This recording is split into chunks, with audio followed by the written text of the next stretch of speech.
受。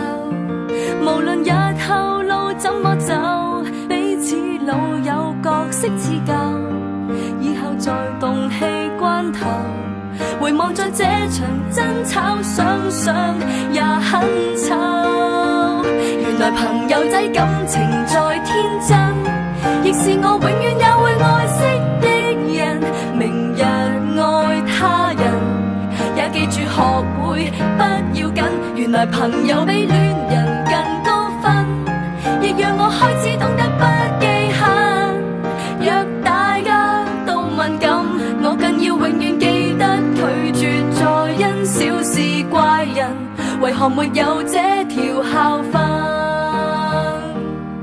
仰望着自己的至親，往往太奮勇鬥嘴，以後再不懂事過人，如何共我戀人